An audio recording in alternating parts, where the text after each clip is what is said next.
Hello बच्चों, तो आज की इस वीडियो में हम बात करने जा रहे हैं क्लास 10th का जो आपदा प्रबंधन का जो पहला चैप्टर है उसके टॉप 5 लघु उत्तरीय और दीर्घ उत्तरीय प्रश्नों के बारे में जो है हम इस वीडियो में बात करेंगे, है ना। तो आप फटाफट से इस वीडियो को अपने दोस्तों में शेयर कीजिए ताकि वो भी जल्दी से लाइव जुड़ सके, है ना।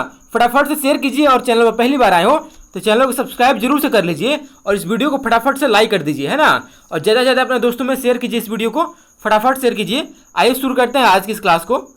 देखते हैं आज का पहला प्रश्न क्या कह रहा है। कह रहा है कि आपदा से आप क्या समझते हैं, यानी जो आपदा है उससे आप क्या समझते हैं, इसके बारे में हमको बताना है। तो इसका उत्तर हो जाएगा प्राकृतिक व्यवस्था में जब कोई कारणों से अकारण व्यवधान उत्पन्न होते हैं वे व्यवधान ही प्राकृतिक जनित आपदा के रूप में हमारे सामने उपस्थित होते हैं। यानी कि कहने का मतलब है जो हमारी प्राकृतिक है इसकी व्यवस्था में जब कोई कारण से अकारण व्यवधान उत्पन्न होता है, यानी कि अवरोध उत्पन्न होता है, तो वह व्यवधान ही प्राकृतिक जनित आपदा के रूप में हमारे सामने उपस्थित होता है ना। आगे लिखा है कि प्राकृतिक आपदाओं में बाढ़, सुखाड़, भूकंप, सुनामी अति विनाशकारी है। यानी कि जो प्राकृतिक आपदा है इसमें जो है बाढ़, सुखाड़, भूकंप, सुनामी जो है यह बहुत ही अधिक विनाशकारी है। आगे लिखा है कि इसके अलावे चक्रवात, ओलावृष्टि, हिमस्खलन, भूस्खलन जैसी घटनाएं भी प्राकृतिक आपदा के अंग हैं, है ना। तो उम्मीद करता हूँ आप सभी को जो है यह क्वेश्चन समझ में आ गया होगा। अगर आपको क्वेश्चन समझ में आ गया है तो फटाफट से वीडियो को लाइक कर दें। आइए देख लेते हैं अगला प्रश्न। अगला जो प्रश्न है 2 नंबर, क्या बोल रहा है प्रश्न कि कोई प्राकृतिक आपदा एवं मानव जनित आपदा में अंतर स्पष्ट करें, है ना। उपयुक्त उदाहरणों के साथ, यानी कि उसमें उदाहरण भी बताना है और उसमें अंतर भी स्पष्ट करना है। तो आपको बता रहे हैं कि यह क्वेश्चन 5 नंबर में पूछा जाता है आपके बोर्ड एग्जाम में, और जो पीछे अभी देखे हम यह क्वेश्चन यह 2 नंबर में पूछा जाता है ना। देख लेते हैं इसका उत्तर क्या हो जाएगा 5 नंबर वाले का। इसका उत्तर हो जाएगा कि मानव पर दुष्प्रभाव डालने वाले प्राकृतिक परिवर्तनों को प्राकृतिक आपदाएं कहते हैं। यानी कि जो मानव पर दुष्प्रभाव डालता है वह प्राकृतिक परिवर्तन प्राकृतिक आपदा के नाम से जाना जाता है ना। जैसे ज्वालामुखी विस्फोट, भूकंप, सुनामी, सुखाड़, चक्रवात, है ना, अपरदन, हिमस्खलन, भूस्खलन आदि जो है प्राकृतिक आपदाओं के मुख्य उदाहरण है। आगे लिखा है कि इसमें अधिकांश आपदाएं प्राकृतिक शक्तियों द्वारा उत्पन्न होती है और प्राकृतिक आपदा की गति तीव्र होती है। यानी कि जो इसमें से अधिकांशतः जो है आपदाएं हैं जो प्राकृतिक शक्ति द्वारा उत्पन्न होती है, और जो प्रकृति में उत्पन्न आपदा है वह उसकी गति जो बहुत ही तीव्र होती है। आगे लिखा है कि इसका प्रभाव तत्कालीन होता है। यानी कि जो प्राकृतिक आपदा है इसका जो प्रभाव है वह तत्कालीन होता है। आगे लिखा है कि इसमें ऐसी ताकतें होती हैं जो मानव के नियंत्रण में नहीं होती। यानी कि जो प्राकृतिक आपदा होता है इसमें ऐसी ताकतें होती हैं जो कि मानव के नियंत्रण से बाहर होती हैं। आगे लिखा है कि यह थोड़े समय में और बिना चेतावनी के घटित होती है। यानी कि यह जो प्राकृतिक आपदा है इसमें जो है कोई समय नहीं होता है और इसमें बिना कोई पूर्व चेतावनी का ही घटित हो जाता है। आगे लिखा है कि जिसकी वजह से मानव जीवन के क्रियाकलाप होते हैं वे अवरुद्ध हो जाते हैं। यानी कि जो प्राकृतिक आपदा होता है वह एकाएक हो जाता है जिससे जो है मानव जीवन का जो क्रियाकलाप है वह अवरुद्ध हो जाता है। आगे लिखा है कि तथा बड़े पैमाने पर जान माल का नुकसान भी होता है। यानी कि जब प्राकृतिक आपदा होता है अचानक से तो उसमें जो है जान माल का भी बहुत ही नुकसान होता है। आगे लिखा है कि मानव जनित आपदा भोपाल गैस त्रासदी। यानी कि जो मानव जनित आपदा है उसमें जो है सबसे बड़ा कौन सा है तो वह है भोपाल गैस त्रासदी। अगला है चेरनोबिल नाभिकीय आपदा। अगला है ग्रीन हाउस प्रभाव, और अगला है भूमंडलीय तापन। अगला बोल रहा है कि वायु जल, है ना। अगला बोल रहा है भूमि ध्वनि प्रदूषण आदि जो है पर्यावरणीय प्रदूषण संबंधित आपदाएं मानव क्रियाकलापों के परिणाम है। यानी कि जो यह जो ध्वनि प्रदूषण है, भू प्रदूषण है, जल प्रदूषण है ना, वायु प्रदूषण है, भूमंडलीय तापन है, ये सभी किसके द्वारा हो रहा है तो यह सभी जो है मानव के क्रियाकलापों के द्वारा ही हो रहा है। आगे लिखा है कि कुछ प्राकृतिक आपदाओं को मानवीय गतिविधियों से बढ़ावा मिलता है। यानी कि कुछ ऐसी भी क्रियाकलाप है जो मनुष्य करता है जिससे कि प्राकृतिक आपदाओं को जो है गति मिलती है, जैसे कि वनों को काटने से बाढ़, सुखाड़, भूस्खलन आदि जो है मानवकृत कुछ आपदाओं को मानव की अवांछनीय क्रियाकलापों पर रोक लगाने से कम किया जा सकता है। यानी कहने का मतलब है, यहाँ पे देखिए, जब बहुत मात्रा में पेड़ काटा जाएगा तो क्या हो जाएगा, उसी वहाँ पे जो है वर्षा का जब जल होगा तो वह अगर पेड़ रहेगा तभी तो वो जमीन के अंदर ले जाएगा, है ना, या फिर वहाँ पे वर्षा के जल को एकत्रित करेगा। अगर नहीं करेगा तो वहाँ पे क्या होगा, वहाँ पे सूखा होगा, भूस्खलन होगा, और है ना, तो इस सभी के कारण जो है प्राकृतिक आपदाएं होंगी। लेकिन इसका जो है गति इसमें कौन दे रहा है, तो यह जो है मानव इसमें गति दे रहा है, कुछ प्राकृतिक आपदाओं को बढ़ावा दे रहा है ना।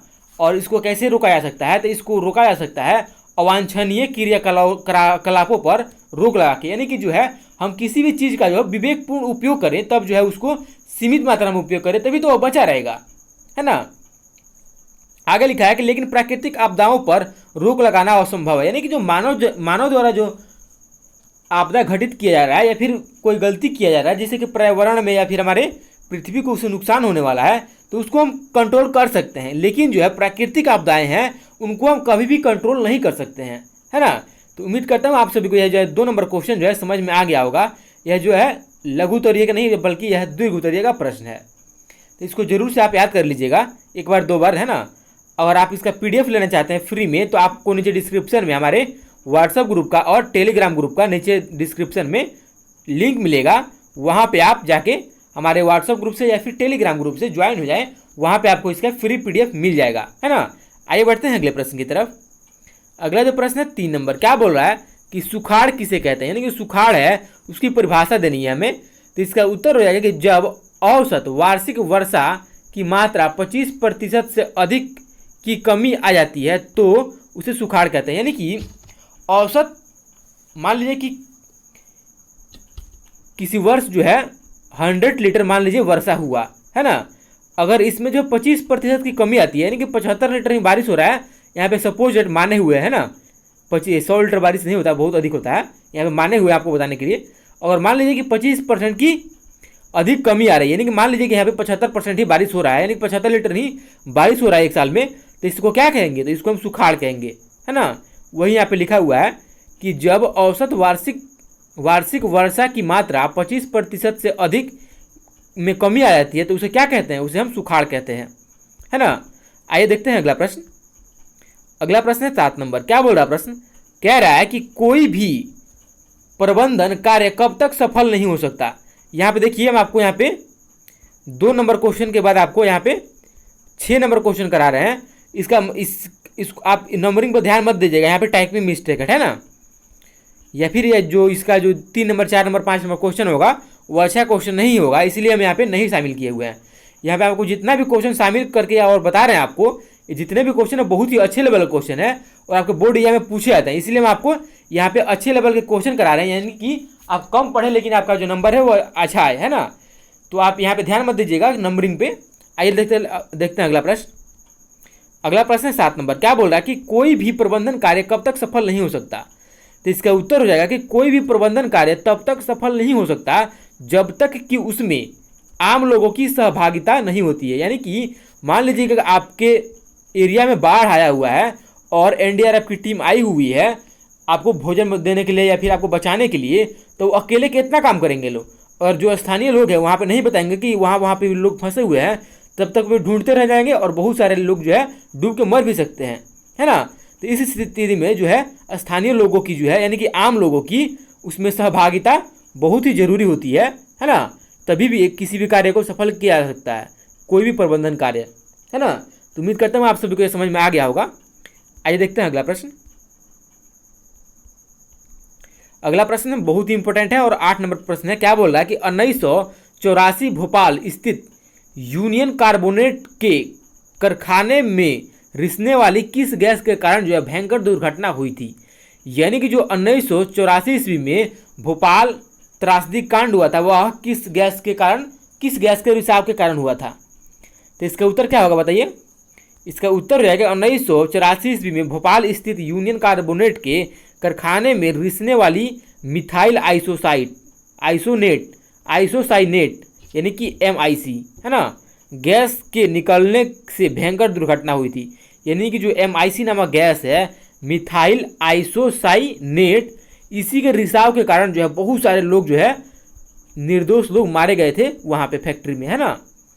तो उम्मीद करता हूँ आप सभी को यहाँ पे जो है आपको 5-6 क्वेश्चन कराए। यहाँ पे कुछ सब्जेक्टिव क्वेश्चन थे और कुछ जो है बहुत ही छोटे क्वेश्चन थे, लेकिन ये जितने भी क्वेश्चन आपको कराए हैं ये बहुत ही अच्छे लेवल का क्वेश्चन है। और आपके बोर्ड एग्जाम में इसमें से क्वेश्चन पूछे जाने की संभावना बहुत ही अधिक है, और आपके बोर्ड एग्जाम में कई बार जो है ये क्वेश्चन पूछे गए हैं, है ना। तो उम्मीद करता हूँ आप सभी इन क्वेश्चनों को जरूर से याद कीजिएगा, है ना। और अगर आप इसका PDF लेना चाहते हैं तो आप हमारे व्हाट्सएप ग्रुप से जुड़ जाइए, उसका लिंक आपको नीचे डिस्क्रिप्शन में मिल जाएगा, है ना। तो इस वीडियो को ये समाप्त करते हैं। आपको बता दें कि एक और बात जान लीजिए कि आपका जो सुबह में 7 बजे से या फिर 7:30 बजे से आपका लाइव क्लास चलता है इसी चैनल पे, है ना। तो आप फटाफट से वीडियो को लाइक करके अपने दोस्तों में शेयर कर दीजिए, और साथ ही साथ इस चैनल को सब्सक्राइब कर लीजिए, ताकि जैसे ही हम आप लाइव आएँ, है ना, और कोई भी वीडियो लाइव करें तो आपको उसका नोटिफिकेशन मिल सके, है ना। तो आप जरूर से चैनल को सब्सक्राइब कर लीजिए। तो इस वीडियो को यहीं समाप्त करते हैं, तब तक के लिए जय हिंद, वंदे मातरम।